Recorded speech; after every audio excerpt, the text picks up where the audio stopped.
Traveling with kids can be overwhelming on a good day, but when you have neurodivergent kids, it adds a whole other element to it. In today's episode, I'm sharing some tips from our real life experiences and really just from one parent to another, some solidarity. So listen in.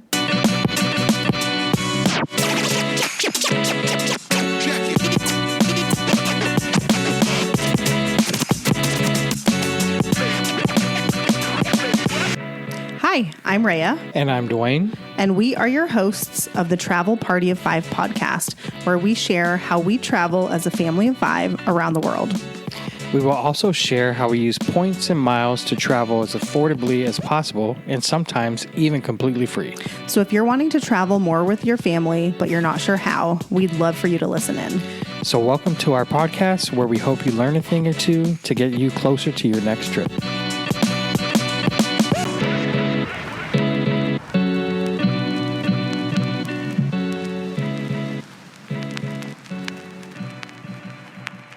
Hello, friends, and welcome back to Travel Party of Five podcast. My name is Rhea. I am one half of your hosts, and I am solo today. Dwayne is actually in the other room getting us packed up because we leave on another trip in the morning. So it is currently 9:49 p.m. I know sometimes people really like to know like the behind the scenes, and I will tell you that it is very late and it has been a long day. However, I needed to get this recorded before we left so we can get it up for next week, and here we are.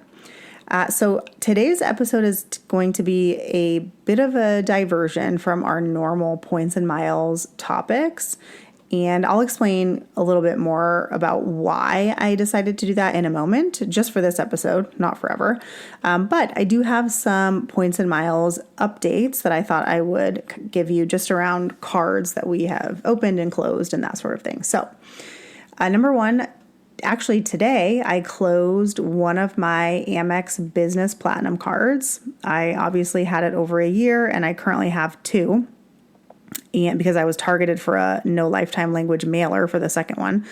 So the annual fee on the first one came due and I didn't want to pay it because again, I have two.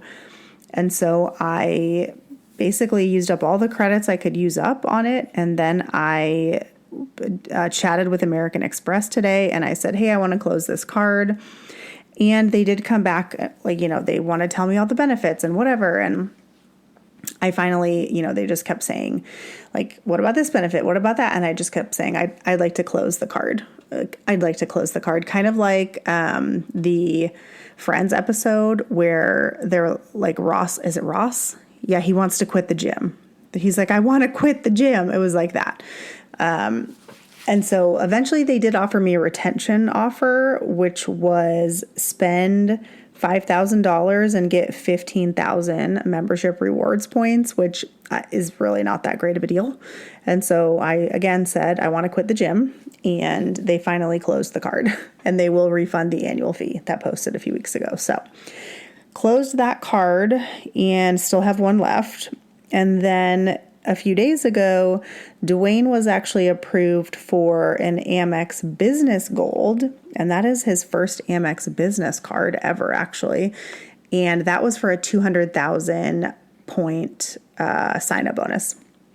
So that is super exciting because that will add a nice chunk to our pot of membership rewards.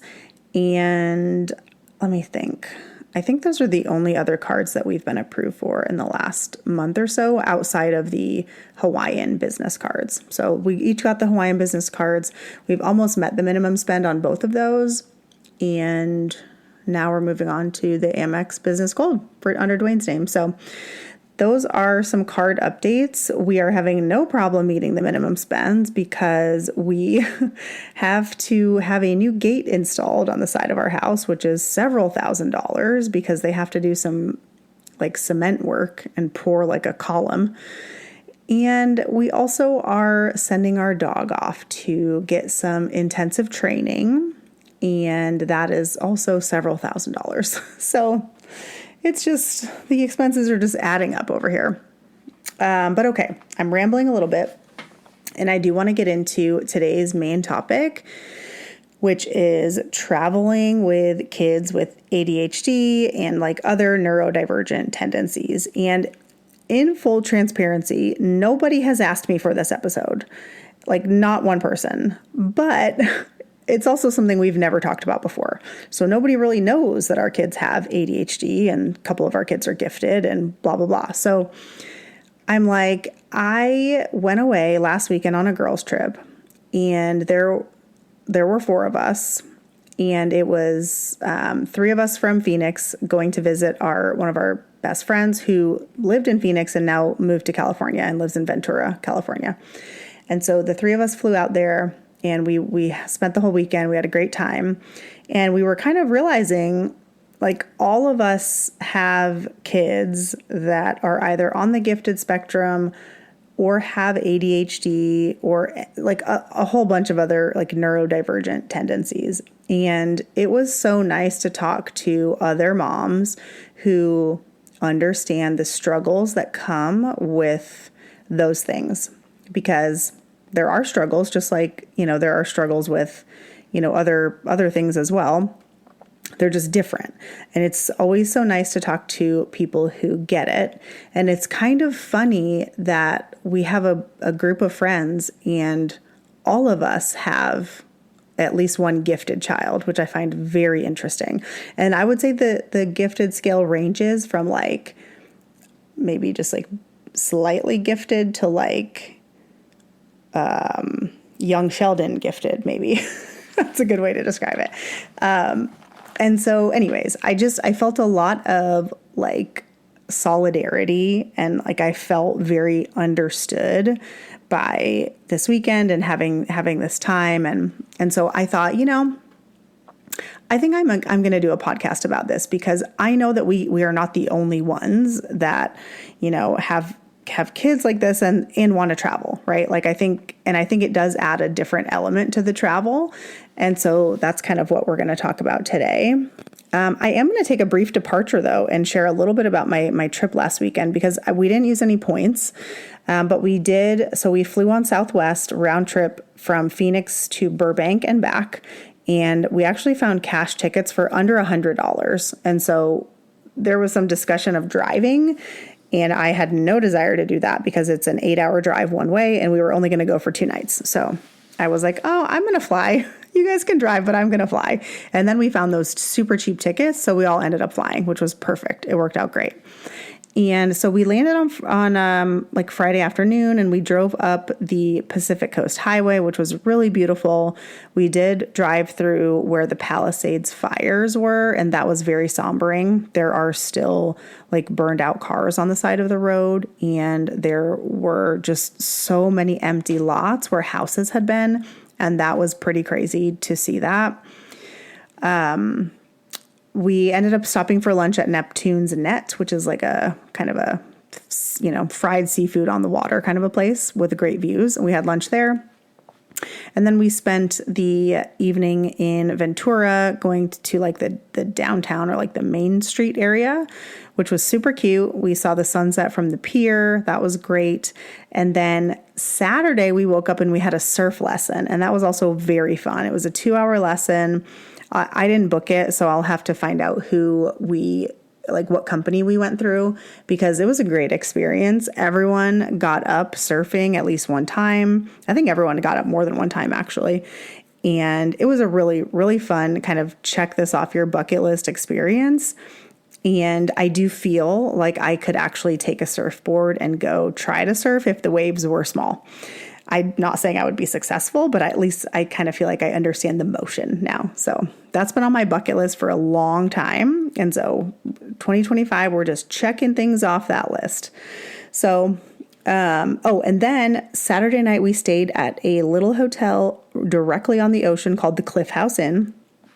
This is definitely not like a luxury hotel, so I just want to be super clear about that. Like, it's an older property. The walls are thin. Like, we heard music like well into the night, and like the beds were comfortable. They were all fine and good. But like, the bathrooms and stuff are older. So, if you do end up going there for whatever reason, like maybe temper your expectations a little bit, but the views from this hotel are stunning. Like, it is directly on the ocean. You can see dolphins swimming by. We saw like the moon rise over the mountains, and it was really beautiful. They also have a pretty decent restaurant on property. Like, I ordered a scallop dish and it was very good. Like, I was a little surprised actually at how good it was. But again, not super fancy, but like beautiful views. Like, it felt like a very, like almost as if we went back in time a little bit and we were like in California, like in the 80s. I don't know. That was kind of the vibe I got, but and then Sunday we kind of went through, we drove up to Santa Barbara and we drove back to Ventura through Ojai, which is a super cute little like mountainy town. And that was fun too. And then we flew home. So anyways, it was a great weekend. Like, Ventura is like this sleepy little town north of LA that is like, I really enjoyed it. I really, really liked it there. And it was such a difference from like the hustle and bustle of LA, which I don't really enjoy. And so, big fan of Ventura. I think if you can visit that part of California, I highly recommend it. Okay, now I'm going to veer us back on course, back to the main topic, which is traveling with kids with ADHD. And I'm going to give you a little bit of background first, just about our general situation. And I'm going to try to be a little bit vague because I do want to respect my kids' privacy, but I do think that there's a way that we can talk about this without me telling you like exactly who is what, if that makes sense. So if any of you are new here, we have 3 kids and they are currently ages 5, 8, and 11. And 2 of them have fully diagnosed ADHD, and 2 of them are on the gifted spectrum. And it's not the same 2. So essentially, one of them is what's called twice exceptional, meaning they have ADHD and they are on the gifted spectrum. And then with the other 2, one has ADHD and one is on the gifted spectrum, and thus far has not shown any ADHD tendencies. So I think that this has, first of all, been a super eye-opening experience in general, because for me, when I was growing up, I never knew, I don't think I knew anyone who was quote unquote gifted. And it certainly wasn't on my radar when we had kids. And so when we had a kid just kind of randomly test gifted, when they tested them at school, that kind of sent us down this whole rabbit hole. And we've been down it for several years now. And so 2 of our kids actually go to a gifted school, basically. Like, it requires test scores to get in. And that has been fantastic, actually. I'm super happy with that.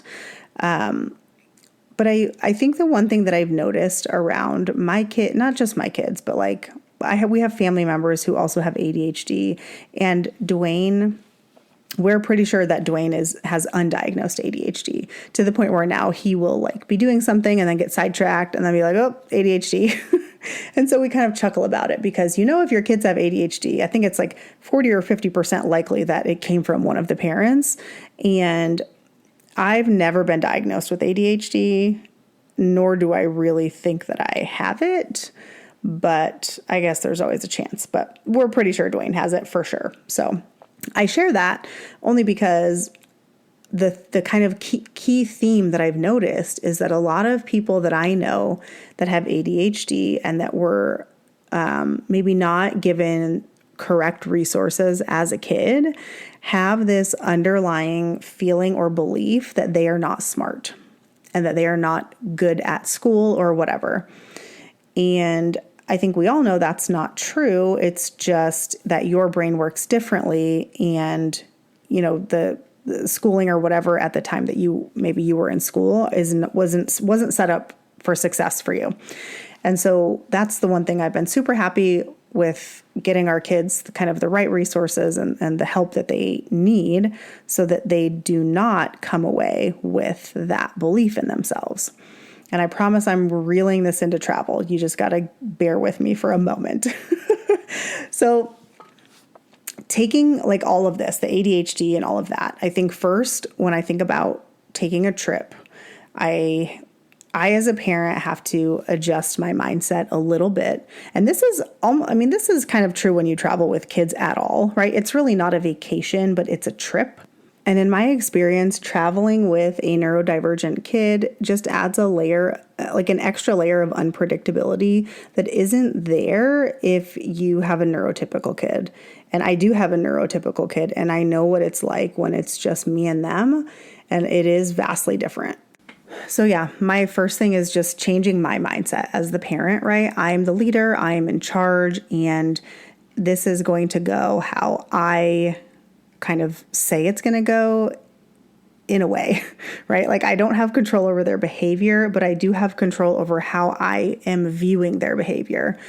And I have two choices. I can choose to look at it as like, this is so frustrating, this is an inconvenience, blah, blah, blah. Or I can choose to look at it like they don't have control over this, right? Their brain is telling them this and they can't control it. And that allows me to approach it differently, right? Then I'm not necessarily disciplining, but I'm redirecting or whatever.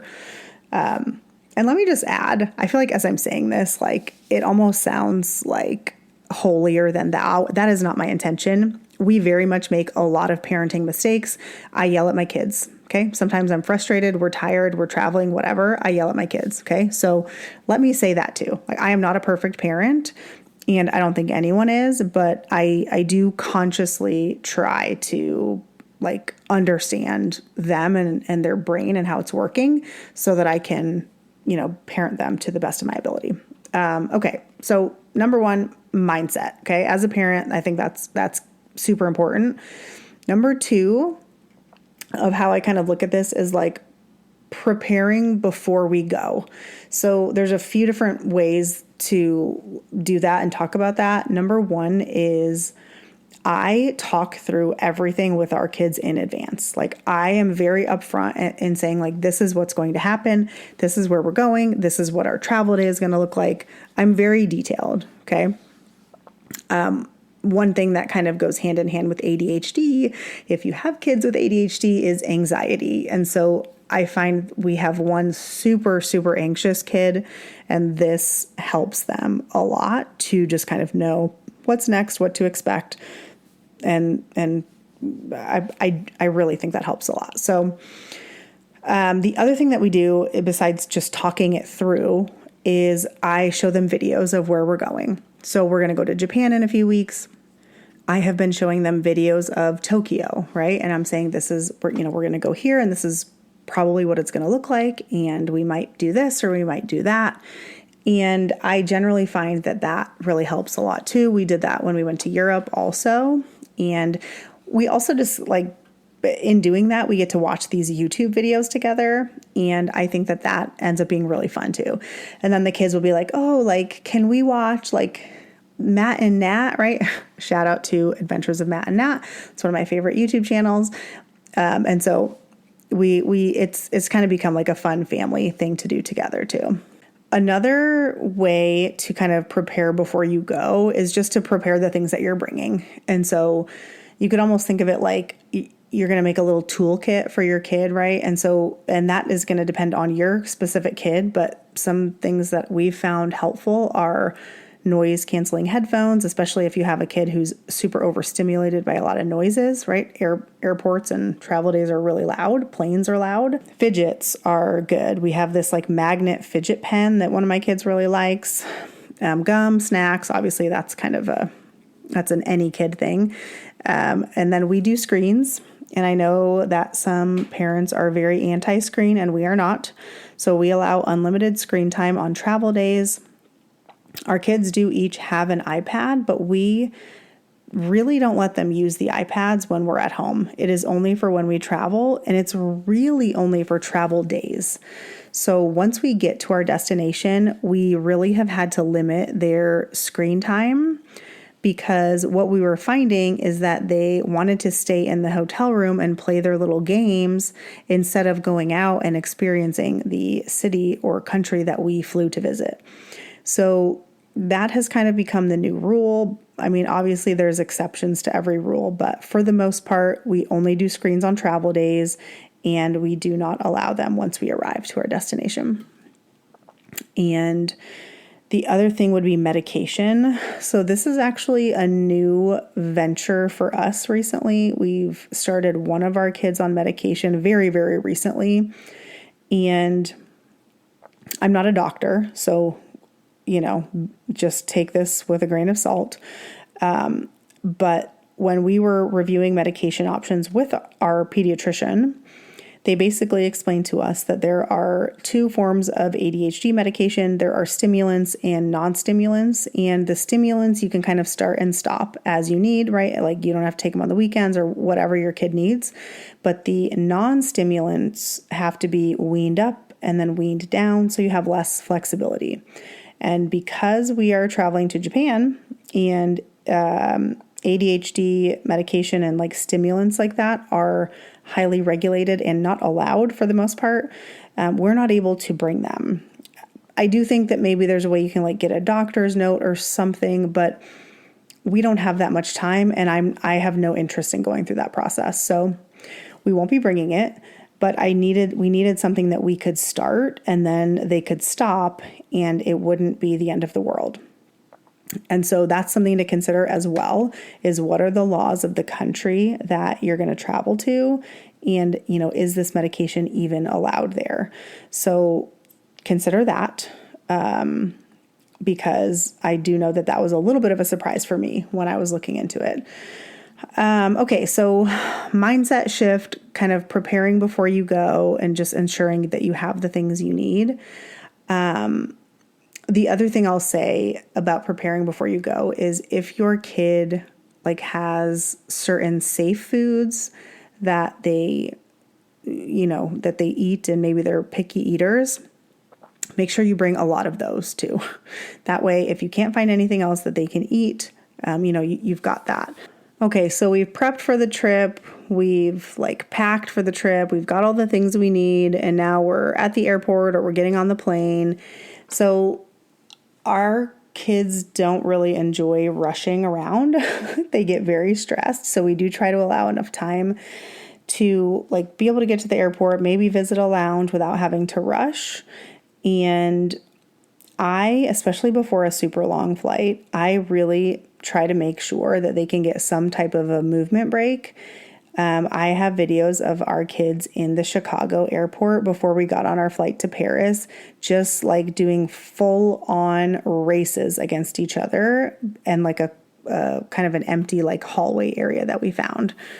And yes, there are people around. Yes, they are being loud, but airports are loud in general. And the movement that they need, in my opinion, is more important than someone else's discomfort or opinion of my children. And so I do not care what other people think about me. It makes zero difference to me.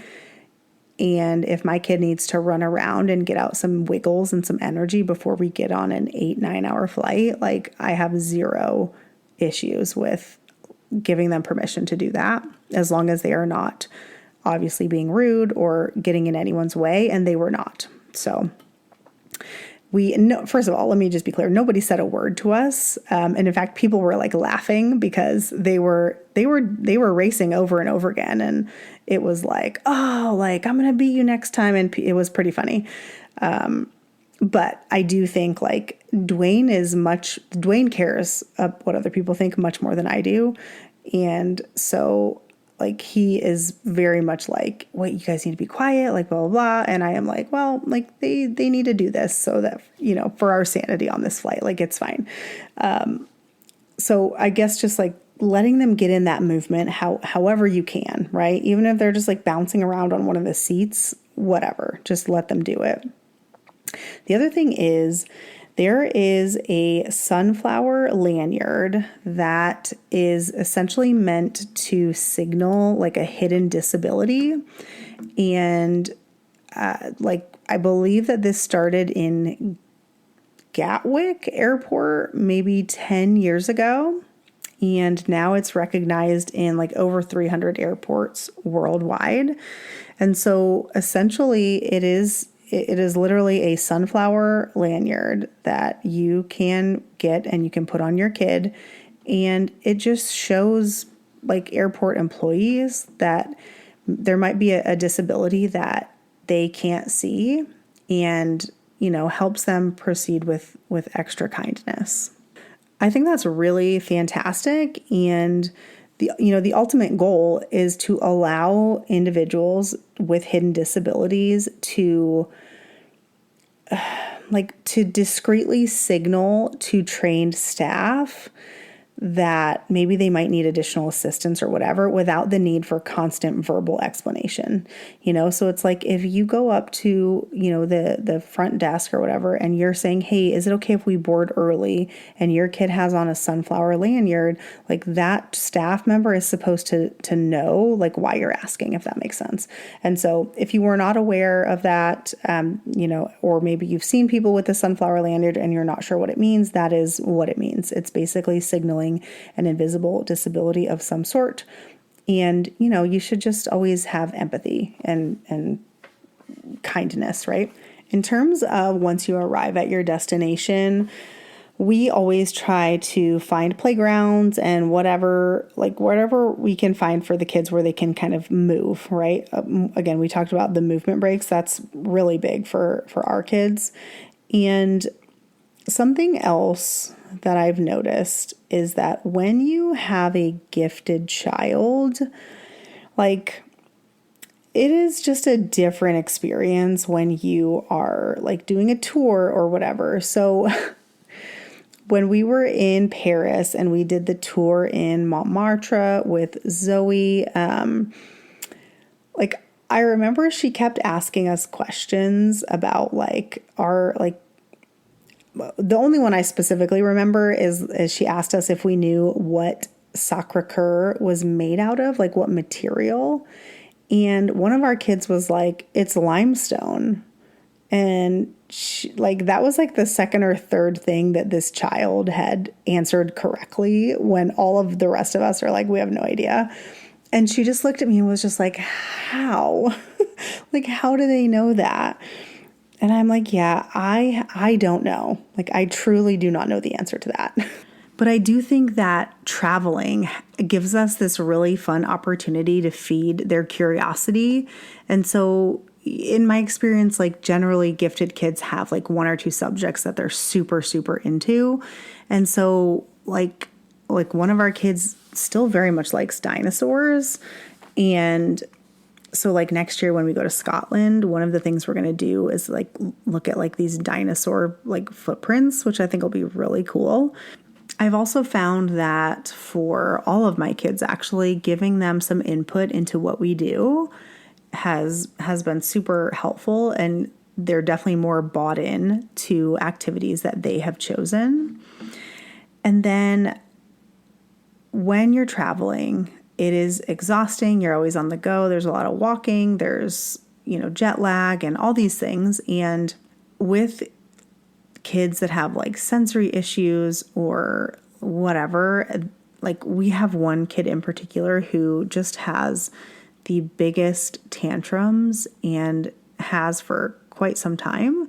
This is not the kid who we've started medication with, but it is coming soon for this child as well. And so I think having like a calm down strategy for them can be super helpful. One thing that we actually haven't tried yet for this particular kid is noise canceling headphones when they're having like a meltdown. And so I am going to be bringing those actually to try on this trip. Other things that do tend to work are like finding a quiet area, letting them go outside for a bit, or one thing that our therapist recommended is having them sit and you can trace like letters on their back, and that can really help them regulate themselves and calm down. And so we trace letters and they try to guess like what word we're spelling, and they will sometimes even ask for it at this point if they know that they need help calming down. And so that has really been a big help for us is that particular tip. You're also like, when you rub their back, you are kind of rubbing their spinal cord, which is where the central nervous system lives. And so it really does help them to calm down and kind of self-regulate. So that, I would recommend that if you haven't tried that. And then I think kind of the last thing is just like, it can feel really embarrassing if your kid is having a meltdown in the middle of like Europe or wherever, where it doesn't appear to be the norm. And so I think just give yourself a little bit of grace and give them a little bit of grace, and just know that you're never going to see these people again. And it's all going to be fine, because I do think that can be super stressful when you're not only trying to calm your kid down, but you're, concerned about everyone else around you as well and their experience. And, I think kids are kids, and it happens sometimes, and it's okay. In terms of jet lag, we do use melatonin. It is fully approved by our pediatrician. We use like kids' melatonin gummies. However, we do have one kid who is very sensitive to melatonin, and we have noticed that with the use of melatonin, even maybe just once a week, that really seems to increase this child's tantrums and meltdowns like an exorbitant amount. So if you have a kid who takes melatonin regularly and is also having these big meltdowns, I would just maybe consider that as potentially being a cause. And maybe, again, I'm not a doctor, so this is not medical advice, but maybe try doing without the melatonin for a bit and see if that helps the tantrums, because it took us a lot of trial and error to kind of figure out that. I'm pretty sure it's the melatonin. So we have to be cautious of that with this particular child, and we do still use it when we travel, but we really try not to give it to them any other time, whereas our other two seem to handle it just fine.